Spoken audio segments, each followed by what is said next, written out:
നന്ദൻകോട് കൂട്ടക്കൊലപാതകത്തിൽ വിധി 1.25 എന്നൊരു വാർത്ത വരുന്നു. പ്രതിഭാഗത്തിൻ്റെ വാദം എങ്ങനെയാണ്? പോലീസിൻ്റെ കള്ളക്കഥയ്ക്ക് ഒന്നാം സാക്ഷി കൂട്ടുനിന്നു. പ്രതി മാനസിക രോഗം അഭിനയിക്കുന്നുവെന്ന് പ്രോസിക്യൂഷൻ പറഞ്ഞത് എന്ത് രേഖയുടെ അടിസ്ഥാനത്തിലാണ്? മാനസികാരോഗ്യ വിദഗ്ധൻ മോഹൻ റോയുടെ റിപ്പോർട്ട് ഒരു വെള്ളപ്പേപ്പറിൽ എഴുതി നൽകിയതാണ്. ആ രേഖ വ്യാജം എന്നും പ്രതിഭാഗം വാദിക്കുകയാണ്. എന്തായാലും അപൂർവമായ കേസെന്ന പ്രോസിക്യൂഷനിൽ 4-5 പേരെയും കൊല ചെയ്ത കേസുകൾ വേറെ ഉണ്ട്. അതുകൊണ്ട് അപൂർവമായി കണക്കാക്കാൻ കഴിയില്ല എന്നൊക്കെ വാദിക്കുന്നു പ്രതിഭാഗം. പാലൂട്ടി വളർത്തിയ അമ്മയും അച്ഛനെയും സഹോദരിയും അന്ധയായ നിരാലംബയായ സ്ത്രീയെയും കൊലപ്പെടുത്തിയത് അപൂർവമാണ് എന്ന് തന്നെയാണ് പ്രോസിക്യൂഷൻ്റെ വാദം. തൻ്റെ മേൽക്കുള്ള അവരുടെ വിശ്വാസത്തെ ചൂഷണം ചെയ്താണ് കൊലപാതകങ്ങൾ നടത്തിയത്. ഇഷ്ടപ്പെടാത്ത കോഴ്സിന് പഠിക്കാൻ വിട്ടതാണ് പ്രശ്നമെങ്കിൽ വേറെ കോഴ്സ് നോക്കണം. അതല്ലാതെ അരുങ്കൊലയാണോ മറുപടി, അല്ലെങ്കിൽ അരുങ്കൊലയാണോ പരിഹാരം എന്നൊക്കെ പ്രോസിക്യൂഷൻ ചോദിക്കുന്നു. അതിനുശേഷമാണ് പ്രതിക്ക് മാനസിക രോഗം തന്നെയാണ്, അത് അഭിനയിക്കുകയാണ് എന്ന് പറയുന്നത് വെറുതെയാണ് എന്നൊക്കെയുള്ള പ്രതിഭാഗത്തിൻ്റെ വാദം. എന്തായാലും 1.25-ലാണ് നാടിനെ ഞെട്ടിച്ച ആ കൂട്ടക്കൊലപാതകത്തിന്, കേഡൽ ജിൻസൺ രാജയുടെ ആ കൂട്ടക്കൊലപാതകത്തിന് ശിക്ഷാവിധി 1.25-ലാണ് എന്നാണ് ഇപ്പോൾ അറിയാൻ കഴിയുന്നത്. അതിശക്തമായ വാദപ്രതിവാദങ്ങൾ കോടതിയിൽ കേട്ടു. അത് അപൂർവമാണ്, അതുകൊണ്ട് വധശിക്ഷ തന്നെ വേണം എന്നുള്ളതാണ് ആവർത്തിച്ചുകൊണ്ടിരുന്നത്. പക്ഷേ അതേസമയം തന്നെ ഈ കേഡലിന് എന്തോ മാനസിക പ്രശ്നമാണ്, പ്രായം പരിഗണിക്കണം എന്നൊക്കെ പ്രതിഭാഗം കോടതിയിൽ ഇപ്പോൾ ആവശ്യപ്പെടുന്നുണ്ട്.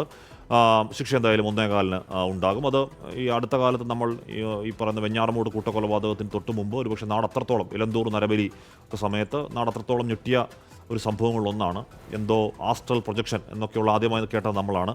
ഷഫീദ് റാവുത്തർ ചെയ്യുന്നു. ഷഫീദ്, എന്തായാലും കോടതിയിൽ നടന്നത് അതിശക്തമായ വാദങ്ങളാണ്, അപൂർവങ്ങളിൽ അപൂർവമാണ്, അതുകൊണ്ട് ഇത് വധശിക്ഷ വേണമെന്ന് പ്രോസിക്യൂഷൻ ആവശ്യപ്പെടുന്നു. പ്രതിഭാഗം പറയുന്നത് കേഡലിന് പ്രശ്നമാണ്, മാനസിക പ്രശ്നമാണ് എന്ന് തന്നെയല്ലേ?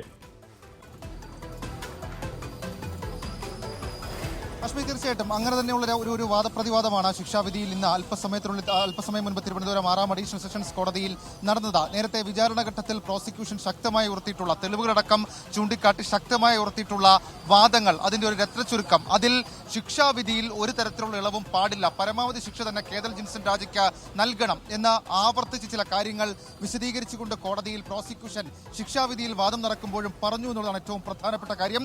അതിൽ പറഞ്ഞിരിക്കുന്ന ഏറ്റവും പ്രധാനം കേഡൽ നടത്തിയ ആസൂത്രണമാണ്. അതായത് 2017 ഏപ്രിൽ 5-ന് ആദ്യ 3 കൊലപാതകങ്ങൾ നടത്തുന്ന തലേ ദിവസം തന്നെ ഈ പ്രതി മോപ്പടക്കമുള്ള കാര്യങ്ങൾ വാങ്ങി സൂക്ഷിച്ചു. മാത്രമല്ല, ഫ്ലിപ്കാർട്ട് അക്കൗണ്ട് വഴി മുൻകൂട്ടി വാങ്ങിയിട്ടുള്ള ആയുധം, അത് ഈ സ്റ്റാൻലി സ്കാർപ്പന്റെ സാക്സ് എന്ന മഴു, അതടക്കമുള്ള കാര്യങ്ങൾ സൂക്ഷിക്കുകയും അതിന്റെ മൂർച്ച കൂട്ടുകയും ഒരു ഡമ്മി ഉണ്ടാക്കുകയും അതിൽ വെട്ടിപ്പരിശീലിക്കുകയും അതേപോലെ തന്നെ സൂംബി ഗോ ബൂം എന്ന് പറയപ്പെടുന്ന വീഡിയോ ദൃശ്യങ്ങൾ കണ്ട് പരിചയിക്കുകയും ഒക്കെ ചെയ്തു എന്നുള്ളത് ഇന്നും ഈ ശിക്ഷാവിധിയിൽ വാദം നടക്കുമ്പോഴും പ്രോസിക്യൂഷൻ ഉയർത്തിയിരുന്നു. പ്രതിക്ക് മാനസാന്തര സാധ്യതയില്ലെന്ന് പ്രോസിക്യൂഷൻ കോടതിയിൽ വാദിച്ചു. മാത്രമല്ല, ഈ കൊല്ലപ്പെട്ട അന്ധയായിട്ടുള്ള ഈ ലളിത എന്ന് പറയപ്പെടുന്ന ബന്ധു, അവർ അന്ധയാണ്, 70 വയസ്സുള്ള സ്ത്രീയാണ്. അവർ ഈ പ്രതിക്ക് ഈ കൊല്ലപ്പെടുന്ന ഒരാഴ്ച മുൻപ് കൂടി 1 ലക്ഷം രൂപ കൊടുത്തു. എന്നിട്ടും പ്രതി ക്രൂരകൃത്യം ചെയ്തു എന്ന് പ്രോസിക്യൂഷൻ കോടതിയിൽ പറഞ്ഞു. പ്രതിക്ക് വധശിക്ഷ നൽകിയില്ലെങ്കിൽ ആപത്താണെന്നും ഇയാൾക്കെതിരെ മൊഴി നൽകിയവരുടെ ജീവന് ആര് സംരക്ഷണം നൽകും എന്നുള്ള വാദം കൂടി പ്രോസിക്യൂഷൻ ഉയർത്തുന്നുണ്ട്. വളരെ ബുദ്ധിപൂർവ്വം കൊലപാതകം ആസൂത്രണം ചെയ്ത് നടപ്പിലാക്കിയ ബുദ്ധിമാനാണ് പ്രതി.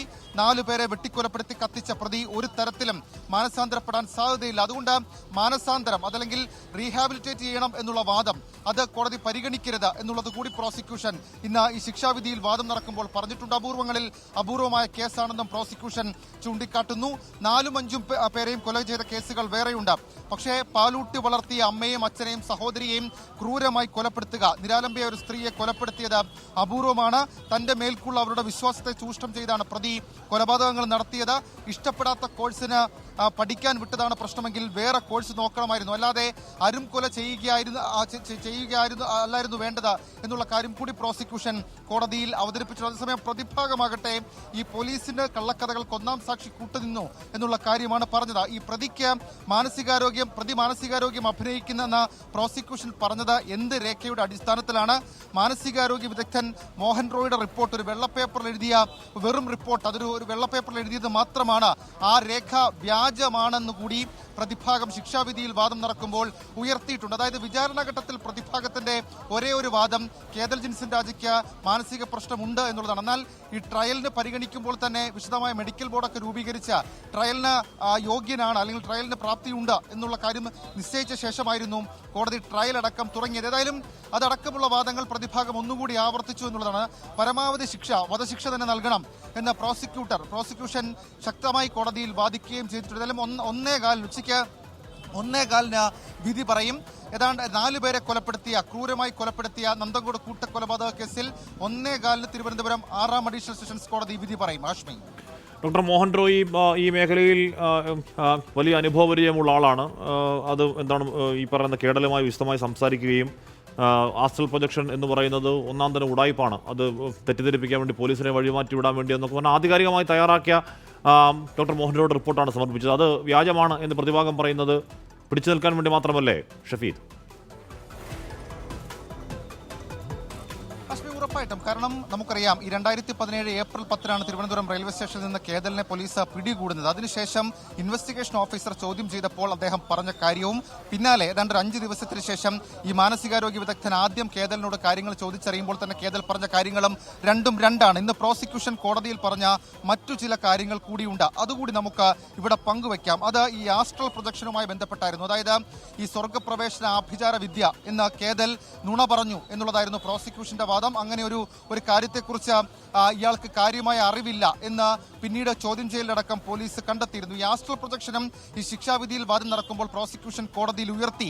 ആസ്ട്രൽ പ്രൊജക്ഷൻ എന്ന പ്രതി തെറ്റിദ്ധരിപ്പിക്കാൻ പറഞ്ഞ കാര്യം മാത്രമാണ്. പ്രതിയുടെ ഇന്റർനെറ്റ് സെർച്ച് ഹിസ്റ്ററിയിൽ ആസ്ട്രൽ പ്രൊജക്ഷനെ കുറിച്ചില്ല. അതല്ലാതെ പ്രതി ആശ്രമത്തിൽ പോയി ആസ്ട്രൽ പ്രൊജക്ഷൻ പഠിച്ചതാണോ എന്ന് പ്രോസിക്യൂഷൻ ചോദിക്കുന്ന കാര്യമുണ്ടായി, ഒരു സാഹചര്യമുണ്ടായി. പ്രതി ഇൻട്രോവേർട്ട് ആണെന്ന് വാദിഭാഗം തന്നെ പറയുന്നുവെന്നും ഈ ആസ്ട്രൽ പ്രൊജക്ഷൻ അടക്കമുള്ള കാര്യങ്ങൾ പ്രതി പഠിച്ചിട്ടുണ്ടെങ്കിൽ അത് എവിടെ നിന്ന് പഠിച്ചു, അത് ഏതെങ്കിലും ആശ്രമത്തിൽ പോയി നിന്ന് പഠിച്ചതാണോ? പ്രതിക്ക് ആകെയുള്ളൊരു സാധ്യത ഇന്റർനെറ്റ് സെർച്ചിലൂടെ ഇക്കാര്യത്തെക്കുറിച്ച് വിവരങ്ങൾ അറിയുക എന്നുള്ളതാണ്. എന്നാൽ പ്രതിയുടെ ഇന്റർനെറ്റ് സെർച്ച് ഹിസ്റ്ററിയിൽ എവിടെയെങ്കിലും ആസ്ട്രൽ പ്രൊജക്ഷൻ എന്നുള്ളൊരു സെർച്ച് ഇല്ല എന്നുകൂടി ഈ ഓൺലൈൻ വിവരങ്ങൾ നിരത്തിക്കൊണ്ട് പ്രോസിക്യൂഷൻ കോടതിയിൽ പറഞ്ഞു. അപ്പോൾ തന്നെ മനസ്സിലാകാം ഈ ആസ്ട്രൽ പ്രൊജക്ഷൻ എന്നുള്ളൊരു കഥ, അതല്ലെങ്കിൽ ഈ സ്വർഗപ്രവേശന ആഭിചാര വിദ്യ, ദുർമന്ത്രവാദ വിദ്യ, ദുർമന്ത്രവാദ കഥയൊക്കെ ഒരു കെട്ടുകഥ മാത്രമാണ്, ഒരു നുണക്കഥ മാത്രമാണ്. ഏതെങ്കിലും തരത്തിൽ പ്രതി അതിനെക്കുറിച്ച് അറിവോ അതല്ലെങ്കിൽ കൂടുതൽ റിസർച്ചോ ഒന്നും ചെയ്തിട്ടില്ല. ഇത് പ്രതി ആസൂത്രണം ചെയ്ത് നടപ്പിലാക്കിയ കൊലപാതകമാണ്. ഇതിന്റെ മോട്ടീവ് എന്ന് പറയപ്പെടുന്നത് മാതാപിതാക്കളോടുള്ള പക. കാരണം ഈ കേദർ ജിൻസൺ രാജ +2 വരെയാണ് പഠിച്ചത്. ഈ പ്രൊഫസർ രാജാ തങ്കത്തിന്റെ കുടുംബത്തിൽ ഉള്ളവരെല്ലാം വലിയ വിദ്യാഭ്യാസ യോഗ്യതയുള്ളവരാണ്. ഇത് ചൂണ്ടിക്കാട്ടിക്കൊണ്ട് ഈ പ്രൊഫസർ രാജാ തങ്കം, പിതാവായിട്ടുള്ള പ്രൊഫസർ രാജാ തങ്കം പലപ്പോഴും കേദലിനെ ഒറ്റപ്പെടുത്തുകയും കുത്തുവാക്കുകൾ പറയുകയും ഒക്കെ ചെയ്തിരുന്നു. മാത്രമല്ല മാതാപിതാക്കളും അതേപോലെ സഹോദരിയും വിദേശത്തേക്ക് പോകാൻ തീരുമാനിച്ചതടക്കം കേദലിന് പ്രശ്നമുണ്ടാക്കി. ഇതൊക്കെയാണ് ഇതിന്റെ മോട്ടീവ് എന്ന് പ്രോസിക്യൂഷൻ ഇന്നും അടിവരയിട്ട് പറയുന്നു. അതല്ലാതെ ദുർമന്ത്രവാദമോ ആസ്ട്രൽ പ്രൊജക്ഷനോ മറ്റെന്തെങ്കിലും കാര്യങ്ങളോ ഇതിന്റെ ഭാഗമായിട്ടില്ല. അങ്ങനെയൊക്കെ പ്രതി പറഞ്ഞത് രക്ഷപ്പെടാനാണ് എന്ന് പ്രോസിക്യൂഷൻ പറയുന്നു. ഹഷ്മി, മറ്റൊരു പ്രധാനപ്പെട്ട കാര്യം, അതായത് ഈ കൊലപാതകം നടത്താൻ പ്രതി മുൻകൂട്ടി നിശ്ചയിക്കുന്നു. അതിൽ ഈ അമ്മയും അച്ഛനും ഒക്കെ വിദേശത്തേക്ക് കടക്കും മുൻപ് കൊലപാതകം ആസൂത്രണം ചെയ്യുന്ന ഒരു മുൻധാരണ പ്രതിക്കുണ്ടായിരുന്നു. അതിന്റെ അടിസ്ഥാനത്തിലാണ് ഈ കൊലപാതകം നടക്കുന്നതിന് തലേ ദിവസം അല്ലെങ്കിൽ കുറച്ച് ദിവസങ്ങൾക്ക് മുൻപ് മഴു വാങ്ങുന്നത്, കൊലപ്പെടുത്താൻ ഉപയോഗിച്ച മഴു വാങ്ങുന്നത്, മറ്റു ചില കാര്യങ്ങൾ ക്ലീനിങ് എക്യുപ്മെന്റ്സുകൾ വാങ്ങുന്നു. അതിനുശേഷം ഏപ്രിൽ 5-ാം തീയതി കൊലപാതകം, 6-ാം തീയതി ഈ അവസാനത്തെ കൊലപാതകം ബന്ധുവായ ലളിതയും കൊലപ്പെടുത്തിയ ശേഷം പ്രതി 7-ാം തീയതി തന്നെ തൊട്ടടുത്ത ദിവസമായ 7-ാം തീയതി ഇത് നശിപ്പിക്കാനുള്ള ശ്രമം നടത്തി. മാനസിക സ്ഥിരതയുള്ള ആളാണെങ്കിൽ മൃതദേഹങ്ങൾ കത്തിക്കാൻ ശ്രമിക്കുമായിരുന്നു എന്നുള്ള പ്രോസിക്യൂഷന്റെ ഒന്നാമത്തെ ചോദ്യം.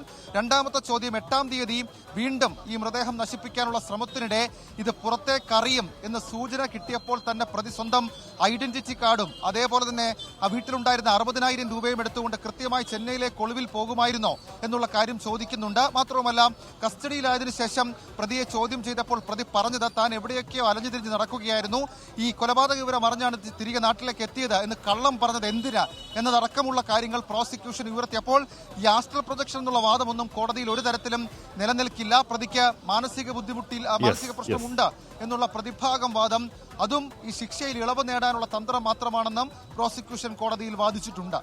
ഒരു മാനസികവും ഇല്ല. ഈ പറഞ്ഞ ആസ്ട്രൽ പ്രൊജക്ഷൻ എന്നോ അല്ലെങ്കിൽ ആത്മാവ് പോകുന്നത് കാണാനാണോ എന്നൊക്കെ പറയുന്നത് 1-ാം നമ്പർ തട്ടിപ്പാണ്.